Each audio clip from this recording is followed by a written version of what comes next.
Recording in progress. So Oke, saya rekam. oke, oke. Oke. Ya, Ya. sip. So ya Oke. itu apa? Nah, waktu itu semua yang yang yang disebut tadi, termasuk Sutanto yang disebut sekarang Tanto Mendut dan sebagainya, itu Ya, semua mahasiswa Sawung Jabo ya. ya, ya. Itu kampus justru kampus AMI, Akademi Musik, yang menjadi pusat aktiviti dari banyak yang sangat menarik pagi sampai malam ya. Jadi saya nggak bisa, I don't know why, tapi kami beruntung sekali ada satu momen yang betul-betul yang paling penting juga kalau untuk bidang musik di dunia studio di Jakarta, studio rekaman di Jakarta baru mulai aktif. Jadi nggak ada tarikan musisi muda ngejob ke Jakarta. Jadi kita bisa bikin apa saja dan merasa karena cost of living is cheap ya, nggak ada masalah dengan itu. So we just create ya. That's Jogja. Jogja kalau disebut art city itu pada saat itu betul-betul city of the arts, betul-betul. Ya. Tapi bukan pesona itu yang membuat Bapak standby di Indonesia ya awalnya ya. Ya, karena saya di Wesleyan, ya Wesleyan. Saya S1, S2 di situ. Pada waktu saya jadi S2, saya bekerja sebagai koordinator bersama teman untuk World Music Program. Jadi ada 28 kalau nggak salah visiting artists dari seluruh dunia yang didatangkan ke Wesleyan. Wesleyan waktu itu punya uang banyak, endowmentnya banyak, karena Wesleyan dan di antara lain memiliki Xerox Corporation. Ya. Pak, Jadi, terima dulu Pak, ada yang mau bergabung itu Pak. oh ya, Kalau terlihat. oke, admit, udah Ya. udah Itu masuk. Teguh, Halo Teguh. pemain bola ya dari Tamiang. Oke. Tamiang. Connecting dengan audio ya. Ya. Kelihatannya santai Silakan, sekali Pak di Teguh. Teguh. Seperti ya. Nah, kita Ya. akhirnya di Zoom ini. Ya, jadi tadi ya karena Wesleyan itu punya satu, seperti saya bilang kemarin waktu kita omong ya, itu situation di music department itu Department of World Music ya. Jadi ada Indian music, ada gamelan, Jawa, Bali, ada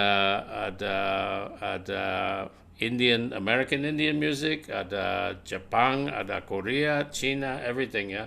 Dan sengaja tidak dibuat dinding antara etnomusikologi. Itu juga mulai, etnomusikologi itu satu jenis yang performatif ya, mulai di West End, sengaja tidak dibuat dinding. Jadi walaupun saya misalnya konsentrasi pada musik barat, mungkin saya boleh aja ambil vina, saya boleh aja ambil gamelan ya. Sengaja dibikin world music, saling mengisi, saling sharing dan sebagainya.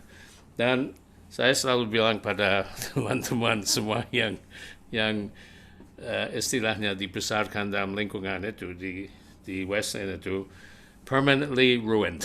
Karena rusak, karena saya nggak bisa pikir dinding. Saya sampai juga, I don't know, Timur Barat itu mungkin sudah lama saya tinggalkan itu ya. Dan saya melihat itu multi musicality itu nyata ya. So Oke, multi musicality itu apa? Pengembangan dari musicality-nya apa? Siapa tokohnya dulu pada bapaknya? Mental Health, Mental Health ya. Di UCLA ya. Ya. Dia kan punya konsep di musicality. Exactly. Ya. Terus Dan itu betul-betul menjadi kenyataan di Wesleyan. Nah, ini saya harus bilang, kalau bidang komposisi, salah seorang yang pengaruhnya besar sekali waktu saya di Wesleyan itu John Cage. Oh. Ya, saya ada classes Di dengan sana, John. Pak, ya? Ya, dia ada di Wesleyan. Oh. Selama saya di sana, beberapa kali di Center for apa istilahnya, Center for Advanced, semacam think tank, ya, dia di situ. Tapi dia juga karena ini nggak ada dinding-dinding, kami sering dengar diskusi dengan John Cage. Dia juga sekali-sekali ngajar, membuat seminar atau apa. Jadi itu semuanya betul-betul luar biasa, terus terang aja. Jadi otomatis saya membawa satu basic philosophy yang terbuka selalu, sehingga saya waktu di Jogja di Academy Music memimpin orkestra, itu terutama musik barat. Pulang ke rumah yang saya di mana saya tinggal ada gamelan. Sering sekali ada latihan orkestra, terus saya pulang main gamelan sampai malam. No problem. Dan itu masih di terasa ruangan itu? easy. Hah? Masih di ruangan yang saya juga lihat di Wesleyan itu bentuknya agak unik ya tempatnya ya. Apa tempat sekarang itu? Ya, waktu saya di sana itu belum ada tempatnya. Jadi itu ada banyak rumah di gamelan. Kalau nggak salah ada, kalau gamelan ditaruh mereka beli satu supermarket yang sudah nggak dipakai lagi karena tahun 65 waktu ada World's Fair itu tiba-tiba Indonesia ada peristiwa, jadi itu semua gamelan mau dijual. Jadi Wesleyan beli dua gamelan Jawa dan satu gamelan Bali lengkap. Jadi ditaruh di satu ruang yang dulu itu ya supermarketnya, yang kalau hilangkan tempat-tempat itu bisa dipakai untuk menempatkan gamelan di situ, bisa juga menari dan sebagainya. Jadi ya kita improvisasi tempat. Ya, jadi dari cerita Pak ini semua jadi terkait ya situasi politik Indonesia, munculnya gamelan bias, wah luar biasa. Of course, ya. Nah, saya kembali ke pertanyaan tadi yang membuat Bapak udah mulai berpikir multi tonal ya, multi musicality. Bapak juga berangkat ke India, berguru sama guru di India. Sampai kok dari Wesleyan saya yakin Bapak udah punya gambaran tentang Indonesia ya. Karena sudah ada pembelajaran gamelan. Waktu itu apa Pak Sumarsam sudah ada di situ Pak? Belum. Siapa? Sumarsam. Profesor Sumarsam. Oh, Pak Marsam itu ada ceritanya. Saya sesudah 2 tahun di waktu tingkat S2, saya pergi ke India untuk meneliti dan belajar Vina. Ya. Jadi saya lewat Indonesia karena calon istri saya dari Solo, Sita Laksmi. Ya. Jadi titipan dari yang menjadi ketua jurusan musik di Wesleyan, Richard Winslow, tolong mewawancarai seorang di ASKI Solo yang dicalonkan untuk jadi guru gamelan di Amerika, yaitu Sumarsam. Dia masih mungkin sudah dosen muda ya, tapi masih muda sekali. Kami yang wawancarai dia. Jadi, dan of course ya, itu sudah jadi sejarah ya. Juga kami nggak tahu akan seperti itu, tapi dia luar biasa perkembangannya sampai kita semua tahu tuh. Pak Marsam ya. Saya ketemu beliau Mas Marsam. 2014 ya. Waktu kami ke Wesleyan Pak, saya bawa tim Aceh ke Wesleyan. Oh ya. Ya turun 4 kota. Tahun berapa itu? 2014. Ah, Ah, oke. jadi programnya ini Asia Foundation, Asia Society juga, the Voice of the Woman, the Muslim Woman Voices. Ah, Jadi saya bawa 9 penari sama satu musisi laki-laki, 9 penarinya perempuan semua. Jadi ada jadi sudah tokoh-tokoh tahu tangan. Westland itu, Middletown Sudah, itu seperti apa ya. sudah Of luar course biasa. itu sudah sedikit berbeda dengan waktu saya di sana karena banyak gedung yang baru. Betul. Tapi dan kami tidak mengalami art center itu. Itu lagi dibangun.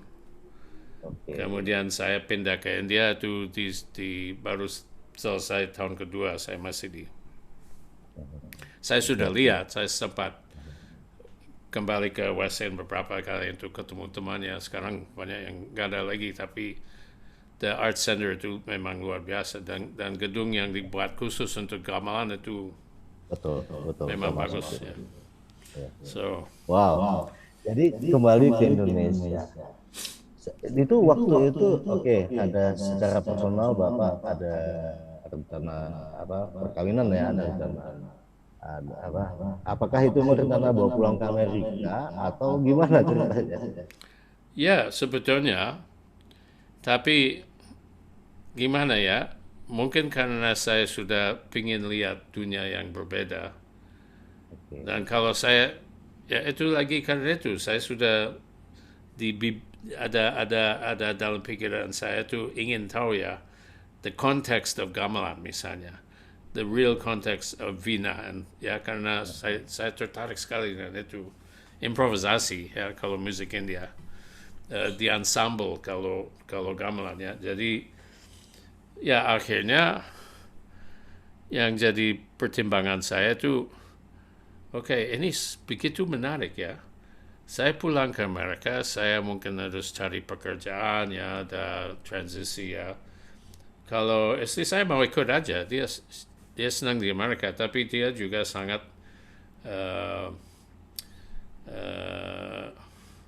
sangat erat dan dekat dengan kebudayaan Jawa karena dia penari, dia juga pemain rebab perempuan, satu-satunya di Solo yang dianggap profesional rebab, ya. He's excellent rebab player. Jadi, of course, dia senang sekali kalau tetap di Indonesia ya. So, ya gitulah. Rolling Dan Stone story. kerinduan Bapak atas diskusi siapa tadi, John Cage ya. Terus ya mungkin pembelajaran Bapak terhadap Western music dalam dunia conducting, dalam dunia biola, itu tersambung ketika Bapak berkesenian di AMI ya, kampus AMI. Ya kalau sebetulnya sebelum ke Indonesia waktu di India, karena saya datang ke India, saya mau belajar teknik improvisasi dalam Carnatic music itu. Saya sampai mendalam itu betul. Dengan guru yang ada di West End, dia pulang ke India, saya dapat Fulbright untuk belajar dengan dia.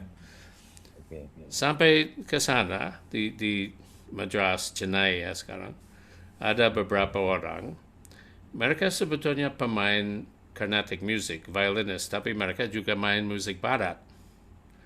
Mereka ada satu string quartet. Lalu setelah saya baru sadar, saya belajar etnomusikologi. Ini konteksnya kok begini. Jadi Western music itu juga sesuatu yang lahir di sana, dibawa ke India, tetapi itu konteks yang baru dan bagaimana apa yang terjadi dalam bukan penyesuaiannya, tetapi ya seperti kita ketahui itu sebetulnya banyak musisi barat yang bagus dari India juga, termasuk Zubin Mehta dan sebagainya, terutama orang Goa itu terkenal yang ya, tetapi saya masih ada kontak terus dengan beberapa yang aktif di bidang film music, tapi juga aktif bikin, ada satu string quartet yang bikin crossover music. Misalnya ada music Carnatic music ada repertoire lagu-lagu yang disebut kriti. Kriti itu vocal songs ya. Mereka bikin arrangement untuk string quartet yang amat menarik. Jadi kita bisa dengar cello dimainkan gaya apa? Dimainkan dengan gaya India Selatan misalnya. It's very interesting ya. So akhirnya, dan saya lihat mereka juga by musical sudah ya. So akhirnya bikin satu orkestra di situ, itu masih jalan sampai sekarang. Wow. Ya ya. Itu ya nanti itu akan kita Tapi bahas. ini saya nggak menduga akan begitu. Saya pikir saya akan tinggalkan musik barat di Amerika karena saya datang untuk belajar. Tapi itu yang datang dari orang di situ. Mau minta les, mau ini ya. Jadi akhirnya saya mulai pikir ya why not lah. Dan belajar proses itu ya. So, proses antar budaya.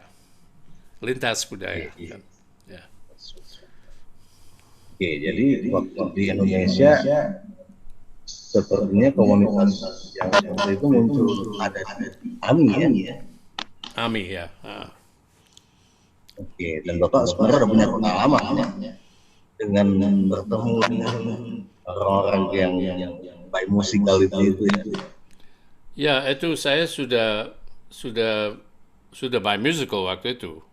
Jadi sampai di Jogja karena ada di rumah ada gamelan itu karena bapak mertua saya dari istri saya Sita almarhum itu dia dari Keraton Solo, tetapi ASKI Solo mulai di dalam garasi dia. Dia bangsawan, tapi dia bilang begini, dia melihat perubahan akan terjadi banyak ya. Jadi kalau biasanya dulu tuh bangsawan abdi dalam tidak menjadi pemain, tetapi dia merasa bahwa anak-anak dia harus belajar seni, gamelan, wayang semua. Jadi ada anak laki, perempuan semua belajar tari, wayang, dan itu dia ada gamelan yang bagus, ada garasi. ASKI Solo mulai di situ karena belum punya tempat. Akhirnya ya jadi sekolah. Dia juga yang ikut membangun yang di Solo Ketoprak itu apa namanya saya lupa ya. Dia art patron of the arts ya. Sehingga ya otomatis suasananya penuh dengan banyak jenis musik dari mana saja itu. So, masih ingat waktu itu banyak sekali orang datang ke Jogja. Ada Ravi Shankar, the famous Ravi Shankar. Dia ada datang 1 minggu, kita bisa bicara dengan dia. Dia tinggal di rumah Ibu Fandi, Kartika Fandi ya waktu itu. So, yeah, it's very, I don't know, gaya surga itu sebetulnya. Tapi, of course, things change ya. Jadi mungkin salah satu perubahan besar adalah mulai ada studio-studio di Jakarta dan pop itu butuh playback musicians ya. So, orchestra playing sebetulnya sedikit terancam oleh itu karena semua lari ke situ. Ya. And institusi seharusnya kalau di Amerika misalnya anak saya ada di University of Florida ya. Kalau lihat website mau memakai musisi dari University of Florida ada prosedur itu harus disetujui oleh kalau itu mahasiswa harus disetujui oleh fakultasnya. Waktu itu AMI jadi isi pas pada waktu itu mulai ada tarikan ke Jakarta terus. Jadi banyak yang terus ke sana bisa sampai 1 minggu, 2 minggu enggak di tempat. Kuliah jadi terganggu sekali. Kegiatan di Jogja jadi terganggu sekali. ya. So ada satu masa ya 10 sampai 15 tahun di mana itu terus aja itu sempat agak kolaps ya. Sekarang sudah beda, sudah lain ya. Sudah banyak Bedanya di kegiatan. mana, Pak? Hah? Bedanya di mana? Bedanya lama. Oh, bedanya. Ah, ya. Bedanya di mana gitu? Artinya Oh, antara bedanya. Oh, dulu kan dulu saya sempat juga waktu wawancara Pak Asep, beliau katakan dia udah 20 tahun meninggalkan orkestra Jakarta itu karena semua dibuat sama, yang belajar memang profesional dan yang baru belajar honornya juga sama. ya problemnya yang bisa yang qualified ya, qualified dalam arti yang mendekati satu standar yang bagus itu orang tertentu. Oke. So itu muncul orkes ini, muncul orkes itu. Ternyata core musicians ya itu juga, orang itu juga.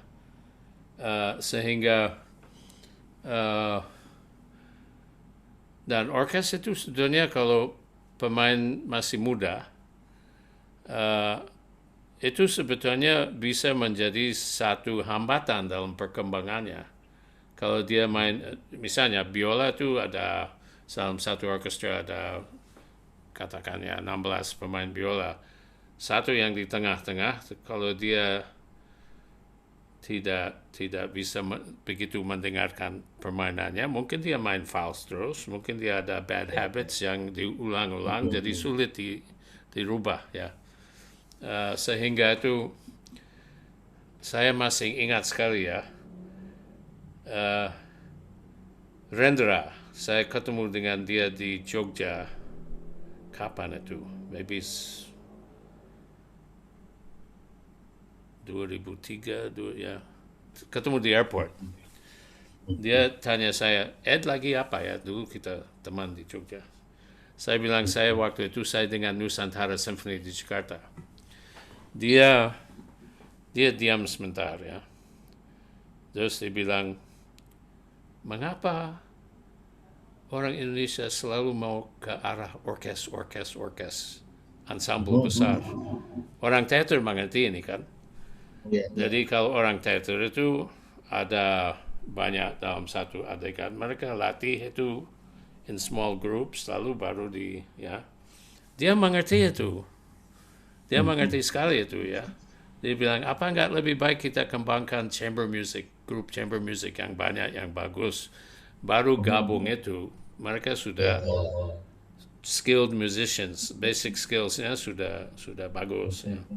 So, ya, tapi ya yang berubah sekarang itu karena ada beberapa orang seperti Asep, seperti Yose yang baru meninggal sayang sekali di Bandung, yang cabut diri dari Budi Ngurah ya, dan mulai mengembangkan kegiatan di daerah ya, yang sekarang ya kita tahu ya itu sudah banyak yang menarik juga. Orkes di Jogja ada yang juga cukup bagus ya.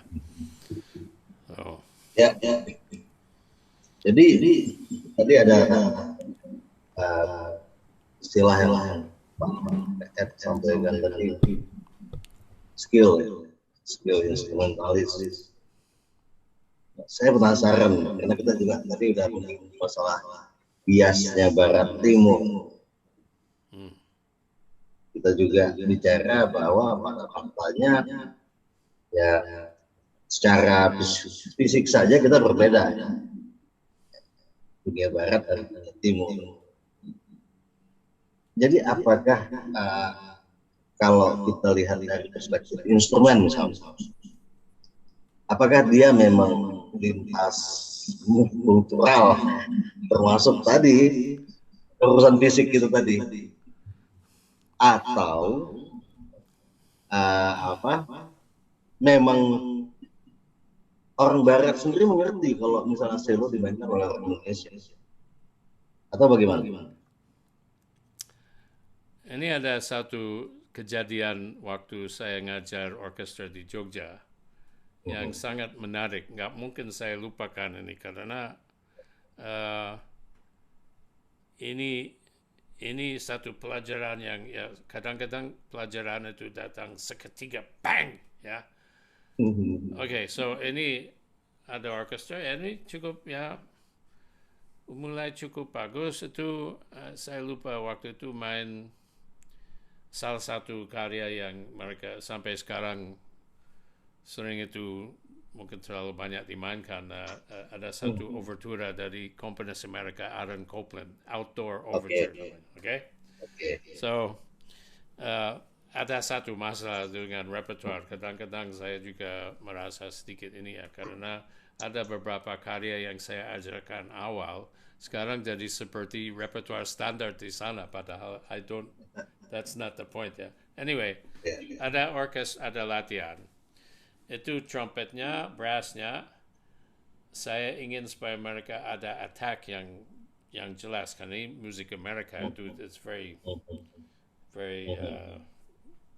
satu brass ensemble, bang ya, clear sound ya. Mereka nggak bisa. Waktu itu ada kawan pemain trombon dari Australia, Chris Blankenship. Saya tanya dia, Chris, tolong ya, dia ngajar brass ya, coba bantu mereka supaya bisa kenal dengan attack yang lebih tajam seperti itu. Dia bilang, oke, saya coba. 1 minggu kembali lagi latihan, saya kasih cue, bang, totally beda, bang, the real brass punch I said, guys, that's fantastic, and the whole latihan itu jalan terus. Betul-betul saya bilang ke Chris, ini luar biasa, Chris, ini kamu bisa bikin mereka begitu. How did you do it? He said, mereka nggak punya plosive consonants. Jadi kalau mau bikin brass attack seperti itu harus ada oops, running out of time. Oops. Okay. Then we join this link again. Okay, we end and saya sambung ya. Oke. Ya. Karena ini nanti tiba-tiba lebih baik sekarang, terus balik lagi. Oke. Iya. Jangan lupa recordingnya Pak ya. Oke. Oke. Oke, thank you Pak. Teguh, kita masuk lagi ya, temenin ya. Bentar ya, Teguh ya. Bentar. Oke. Oke bang. I end dulu ya. Ya. Oke.